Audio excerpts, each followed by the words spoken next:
Let us try to understand how to write fractions as decimals.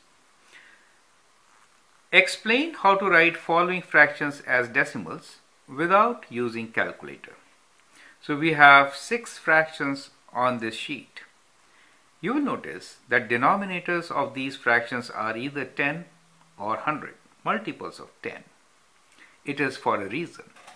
What we are trying to understand from here is that if you divide a number by 100 or 10, it is very easy to write it in decimals, right? So when you have a whole number like 29 divided by 100, it is as good as writing 29 as 29.0 divided by 100, right? It is the same thing. Now when you divide by 100, what happens to the decimal point?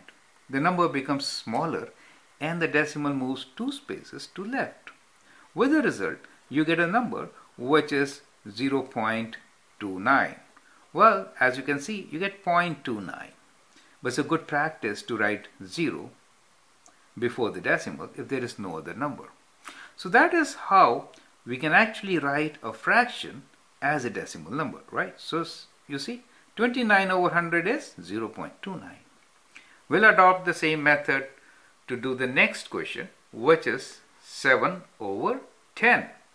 Now 7 over 10 could be written as like 7.0 over 10, right?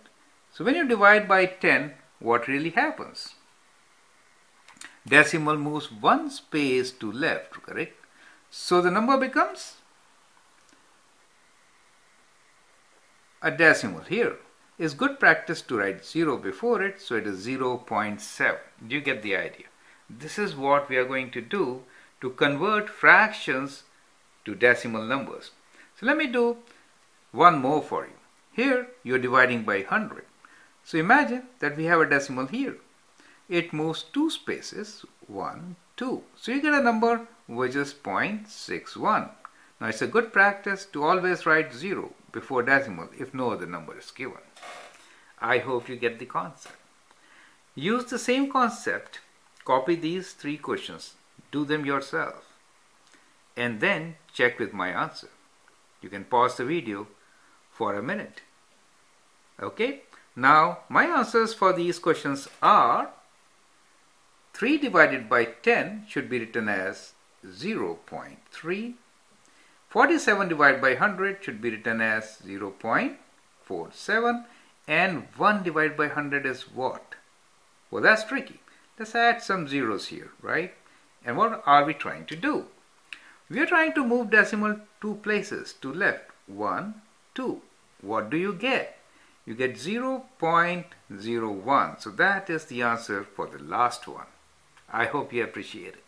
Now in the next video, we'll not give you 10 or 100 as the denominator. You'll have to make it by making equivalent fractions with denominator of tens. Then you can easily convert fractions to decimals, and that's the whole idea. To convert fractions to decimals, you need to make the denominator as multiple of 10. And then it's kind of easy. You can just move the decimal left few spaces and get the answer. I hope you understand the concept. Try to do the next few videos in the similar fashion. Thank you and all the best.